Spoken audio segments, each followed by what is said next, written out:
नमस्ते बच्चों, ये है सन 2024 कक्षा 12 का सामान्य हिंदी का पेपर 302 DH इसका कोड है। यहाँ पे देखिए बहुविकल्पी प्रश्नों को। पहला है कि मेरी असफलताएं किस विधा की रचना है, तो ये आत्मकथा है। दूसरा है घुमक्कड़ शास्त्र के लेखक, तो राहुल सांकृत्यायन है। ग है निम्नलिखित में से कौन सा उपन्यास जैनेन्द्र द्वारा लिखित है, तो इसका आंसर है सुनीता। ब्राह्मण पत्र का संपादन किया था, तो प्रताप नारायण मिश्र ने। चिंतामणि रचना के लेखक कौन है, तो रामचंद्र शुक्ल जी हैं। दूसरा है अयोध्या सिंह उपाध्याय हरिऔध की रचना है वैदेही वनवास। दूसरा आंसर इसका सही है। ख में है सरोज स्मृति कविता के रचनाकार कौन है, तो सूर्यकांत त्रिपाठी निराला जी। उपमान मैले हो गए किसकी काव्य पंक्ति है, तो ये अज्ञेय जी की है। एकांतवासी योगी किसकी रचना है, तो ये है श्रीधर पाठक की। हिंदी काव्य के किस कालखंड को स्थूल के प्रति सूक्ष्म का विद्रोह कहा गया है, तो इस छायावाद को कहा गया है। तीसरा क्वेश्चन है दिए गए गद्यांश पर आधारित निम्नलिखित प्रश्नों के उत्तर दीजिए। साहित्य, कला, नृत्य, गीत, आमोद प्रमोद अनेक रूपों में राष्ट्रीय जन अपने अपने मानसिक भावों को प्रकट करते हैं, तो ये है राष्ट्र का स्वरूप पाठ से वासुदेव शरण अग्रवाल जी इसके लेखक हैं। इन पांचों प्रश्नों को आपको हल करना है। फिर अथवा देख के दिया है कि पुष्पित अशोक को देखकर मेरा मन उदास हो गया, तो ये पाठ है अशोक के फूल का और इसके लेखक है आचार्य हजारी प्रसाद द्विवेदी जी। इसमें भी वही 5 प्रश्न हल करने थे।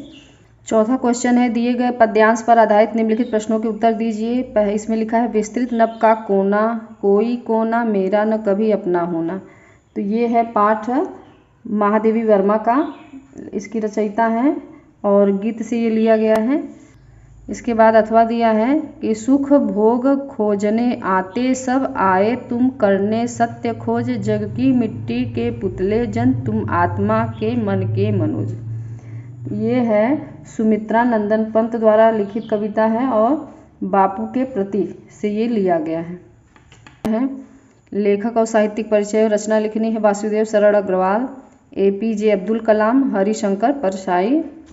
ख दिया है कि निम्नलिखित में से किसी एक कवि का साहित्यिक परिचय देते हुए उनकी प्रमुख रचनाओं का उल्लेख कीजिए। मैथिली शरण गुप्त, सुमित्रा नंदन पंत और सच्चिदानंद हीरानंद वात्स्यायन अज्ञेय द्वारा। अब यहाँ पे देखिए कहानी भी लिखी गई है बहादुर और ध्रुव यात्रा, इन दोनों में से लिखना था 80 शब्द का। फिर पंचलाइट भी दिया है। इसके बाद स्वपठित खंड काव्य के आधार पर किसी एक खंड के एक प्रश्न का उत्तर यहाँ पे देना है, तो आप लोगों का इसमें से कौन सा है, ये आलोक वृत्त। आलोक वृत्त में खंड काव्य में नायक का चित्रण लिखना था और कथानक पर प्रकाश डालना था। आगे है खंड ख, दिए गए संस्कृत गद्यांशों में से किसी एक का संदर्भ हिंदी में अनुवाद करना है, तो ये लिया गया है महामना मालवी पाठ से। तो इसका संदर्भ यहाँ पे लिखना था, 2 नंबर मिलता कि प्रस्तुत गद्यांश हमारी पाठ्य पुस्तक हिंदी के संस्कृत दीर्घदर्शिका के महामना मालवी नामक पाठ से लिया गया है। इसमें देखिए इसका अनुवाद क्या होगा। 5 अनुवाद करने पे 5 नंबर आपको यहाँ पे मिलेगा। युवकः मालवीयः स्वकीयेन प्रभावपूर्ण भाषणेन जनानां मनांसि अमोहयत। युवक मालवी अपने प्रभावपूर्ण भाषण से लोगों के मन को मोह लिए।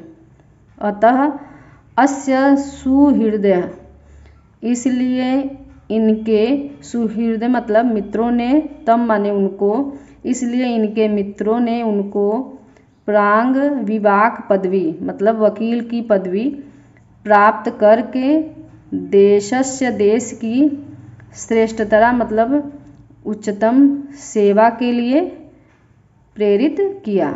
तदनुसारम, इसके अनुसार, अयम मतलब यह, विधि परीक्षाम उत्तीर्ण, विधि की परीक्षा या कानून की परीक्षा उत्तीर्ण करके प्रयागस्थे उच्च न्यायालय प्रांग विवाक कर्म कर्तुम आरभत।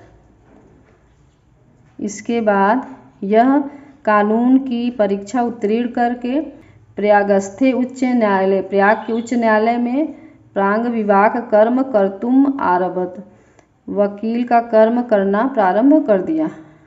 विधे प्रकृष्ट ज्ञानेन, कानून के उत्कृष्ट ज्ञान से, मधुर आलपेन, मधुर बातचीत से, उदार व्यवहारेण च, और उदार व्यवहार से, अयम मतलब यह, शीघ्र ही मित्रों और न्यायाधीशों में सम्मान के पात्र बन गए। अथवा दिया है फिर कि संस्कृत साहित्य आदि कवि वाल्मीकि, ये लिया गया है संस्कृत भाषाया महत्वम पाठ से। तो इसी जैसे पहले का संदर्भ लिखना था वैसे इसका भी लिखना है, केवल वहाँ पे पाठ का नाम डाल देना है कि संस्कृत भाषाया महत्वम।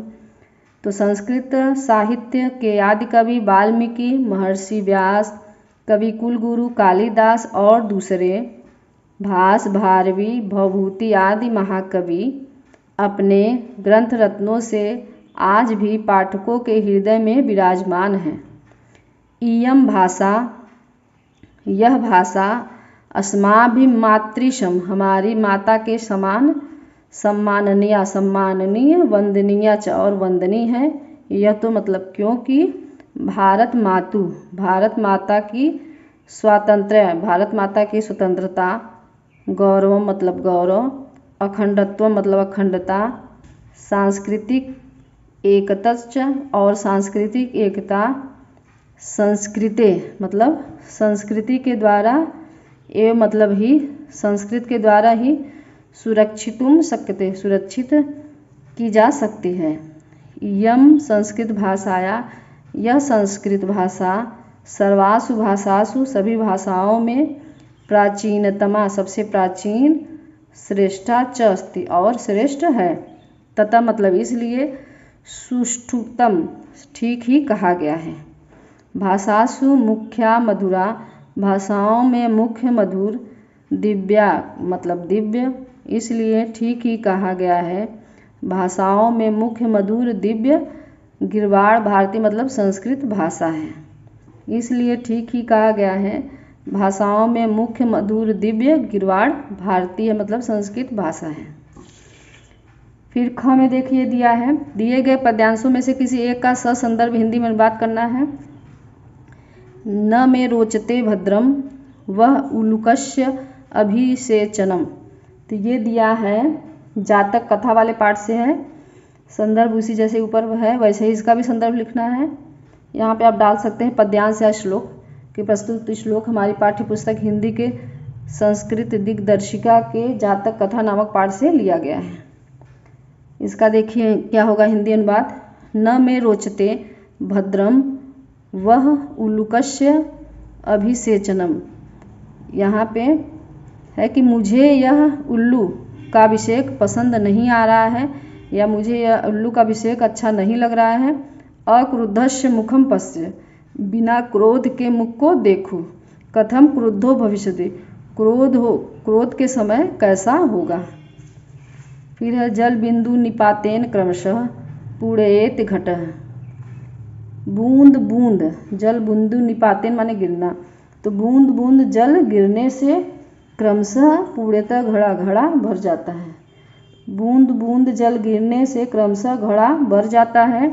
स हेतु सर्व विद्यानाम, यही सर्व माने सभी विद्याओं, धर्मस्य धर्म और धन का, हेतु मतलब कारण है कि बूंद बूंद जल गिरने से क्रमशः घड़ा भर जाता है, यही सभी विद्याओं, धर्म और धन का कारण है।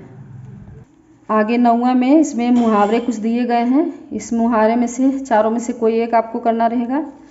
फिर दिया है देखिए 10वां क्वेश्चन, अपठित गद्यांश दिया है, पढ़ के यहाँ से क्वेश्चन आपको निकालने हैं। फिर आगे देखिए यहाँ पे 11वां क्वेश्चन कि निम्नलिखित शब्द युग्मों का सही अर्थ चयन करके लिखिए। अनिष्ट और अनिष्ट में क्या अंतर है। तो अनिष्ट का मतलब यहाँ होना बुरा और अनिष्ट माने निष्ठा रहित। फिर है मात्र और मातृ, मात्र माने होता है केवल मातृ मतलब माता, तो ये बी वाला राइट आंसर है। और यहाँ पे तो आपको लिखना है कि एक शब्द के दो अर्थ लिखने हैं, तो कोई इसमें से चारों में से आप में से किसी के दो अर्थ आपको लिखने हैं। अब ये ग वाला देखिए है कि निम्नलिखित वाक्यांशों के लिए एक शब्द का चयन करके लिखिए। जो कम बलता हो उसको क्या बोलते हैं, तो मितभाषी बोलते हैं। जो बूढ़ा न हो उसको क्या बोलते हैं, अजर। आगे घ देखिए दिया है कि निम्नलिखित में से किसी दो वाक्यों का शुद्ध करके यहाँ पे आपको लिखना है। चारों में से लिया है, मैं अनेकों बार दिल्ली जा चुका हूँ, तो अनेक तो खुद ही बहुवचन है, इसलिए यहाँ केवल अनेक होगा, मैं अनेक बार दिल्ली जा चुका हूँ। दूसरा दिया है सीता ने पुस्तक लिखा, तो सीता स्त्रीलिंग है तो यहाँ भी लिखी हो जाएगा, सीता ने पुस्तक लिखी। गमला मेज पर रखा है, तो यहाँ मेज में लिखा है तो यहाँ पर बनेगा, गमला मेज पर रखा है। मैं महेश को पढ़ाया हूँ, तो यहाँ बनेगा मैंने महेश को पढ़ाया है। अब यहाँ पे रस कुछ दिया है, करुण रस और शांत में से कोई लिखना है आपको, स्थायी भाव और उसकी परिभाषा उदाहरण सहित। अनुप्रास उत्प्रेक्षा अलंकार का लक्षण उदाहरण, चौपाई दोहा छंद का लक्षण और उदाहरण।